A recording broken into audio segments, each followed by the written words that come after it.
Hello dear students, how are you? Hope you are very well by the mercy of Almighty Allah. You are again welcome to my another class on completing sentences. Today I am going to discuss some important rules. I think that these rules will be very much helpful for you. So dear students, no more talking. Now let us start our today's discussion. We see in the very first one,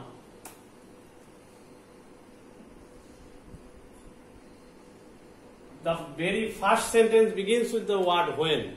Okay? Please try to notice the sentences. If any sentence begins with the word when,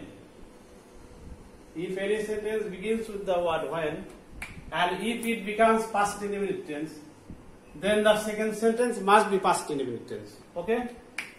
So, when he saw the police, he ran away. So you have to remember that if the first sentence begins with the word when, then you have to start the second sentence with the subject, and you must follow the same sentence. If it becomes present past indefinite tense, then the sentence in the gap must be past indefinite tense. So I am discussing again. If first sentence begins with the word when, the second sentence must be started with subject and it must be past indefinite tense. Okay? Dear students, I am going to the number 2. Okay. Number 2. Here we see the uses of while. Please try to notice the examples. Number A. Generally, after the word while, the sentence becomes whether past continuous or present continuous. Okay? If the second sentence becomes past indefinite, then the sentence beginning with the word while must be past continuous, and if the another sentence becomes present indefinite, then the sentence beginning with the word while must be present continuous tense. Okay. Please notice the example of number A. While he was going to college. This is past continuous tense. And the second sentence, that is the sentence in the gap, may be past indefinite tense or maybe past continuous tense. Usually it becomes past indefinite tense. So, notice the example please. While he was going to college, it began to rain. This is past indefinite tense. And this is past continuous tense. So, the sequence is, if any sentence begins with the word while and if it becomes past continuous, then the second sentence, that is the sentence in the gap, must be past indefinite or past continuous. Okay, I am going to the next number B. Here we see that don't talk. This is present indefinite tense. So here we see the gap after the word while. So if we find any gap after the word while, and if the first sentence becomes present indefinite tense, then the second sentence, that is the sentence in the gap, must be present continuous tense. So please notice the example. Do not talk. This is present indefinite tense. So after the word while, we have to use present continuous tense. Do not talk while you are attending a class. This is present continuous tense. So the rule is that if the first sentence becomes present indefinite tense, then the sentence after the while must be present continuous tense. Okay? Okay. Number C. Another rule. If you find gap after the word while, there is no subject here. After the word while, there is no subject. Then you have to use verb plus ing with object and another adjuncts. Okay. While there is a gap, while playing football, he broke one of his legs. So the rule is that if we find any gap after the word while, if there is no subject, then we have to use verb plus ing and another necessary parts. Okay. So dear students, I think that you have understood the rules of while. Now I am going to the next number, that is number 3. Here we see that the uses of though and although. If the first sentence begins with the word though or although, then the second sentence must be begin with the word subject. Okay, that is to say that if the first sentence, the second sentence gives the opposite meaning of the first sentence. Thus, that is the sentence beginning with the word though or although. Okay, please notice the example. Though the man is rich, he is unhappy. This is the contradictory sentence. That is the opposite meaning of the sentence. Generally, we think that if anybody is rich, he may be happy. But here we see that though the man is rich, he is unhappy. So the contradictory, that is the opposite meaning of the first sentence. Okay. In the number B, we see that the word though or although may be used before the second sentence. That is, in the midst of two sentences, we can use though or although before the second sentence or in the midst of two sentences. Okay. He finished first, though he started last. Here, there is also opposite meaning of the second sentence. Though he finished fast, that is, he finished quickly, though he started last. It is quite impossible. After starting last, nobody can finish fast. This is quite opposite meaning. So, you have to remember that if we find any gap after the word though or although, you have to give the opposite meaning of the another sentence. Okay. Dear students, I am going to the next number 4.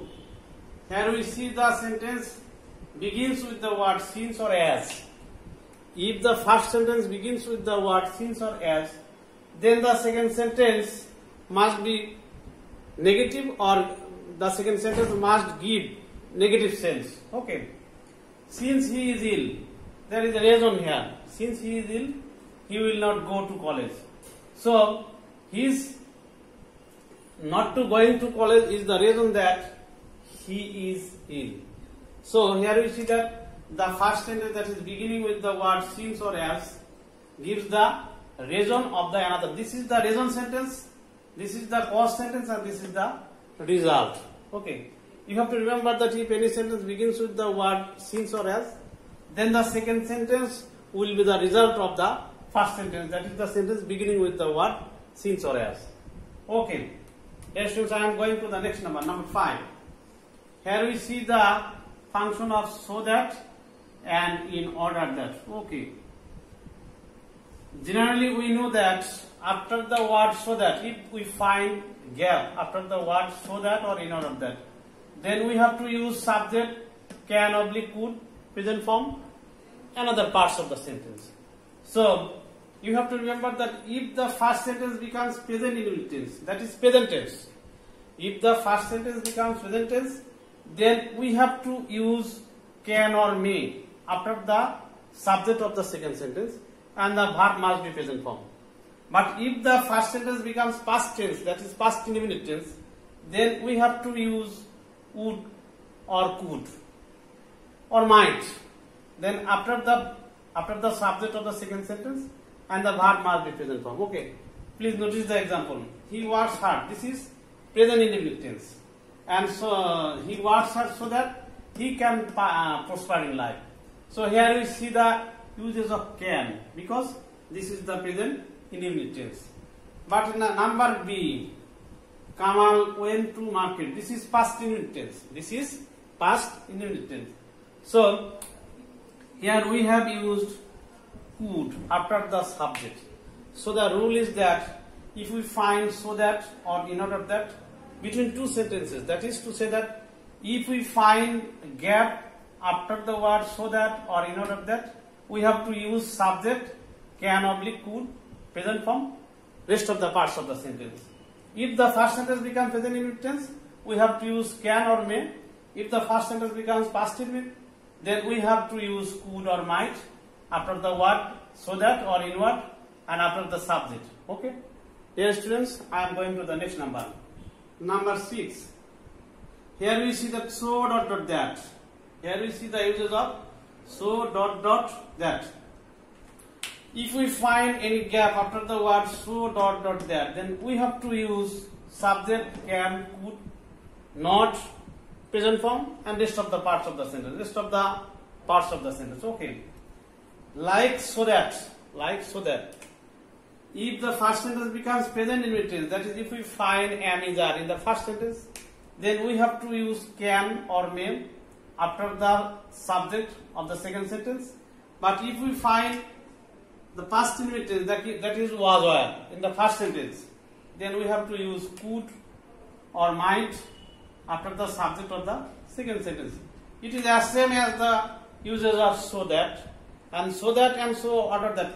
The difference is that in after the word so that or in order that, the sentence may be present positive or affirmative, but after the word so order that, the sentence must be negative. Okay, these are the rules. Okay, dear students, I am going to the next number. Here we see the sentence beginning with the word no sooner had. No sooner had. If any sentence begins with the word no sooner had, then the second sentence must be completed. Then the second sentence must start with the word then. Okay. And the sentence must be past indefinite tense. Okay. No sooner had I reached the station, then the train left. This is the past indefinite tense. So try to remember that if the first sentence begins with the word no sooner, then the sentence in the gap will be started with the word then, and it will be past indefinite tense. Okay. Dear students, another rule: hardly had. If any sentence begins with the word hardly had, then the second sentence, that is to say that the sentence in the gap must be started with the word when. Okay. That is to say that you have to start the sentence with the word when, and it must be past indefinite tense. Okay. Hardly had I reached the station when the train left. This is also past indefinite tense. Okay, dear students, another rule: hardly had, scarcely had. This is the same rule. These two rules are the same.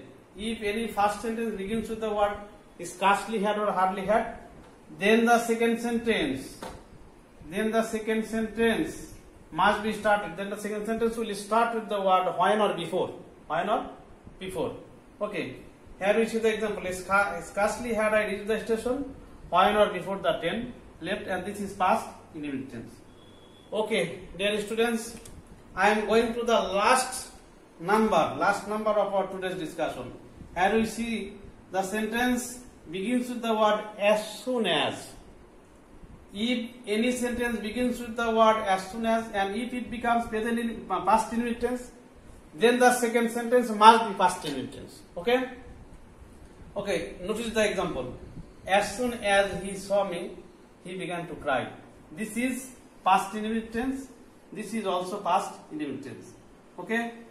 Dear students, these are the rules I have discussed today. You will get more rules in my next class. So, see you later. Thank you so much. Assalamu alaikum.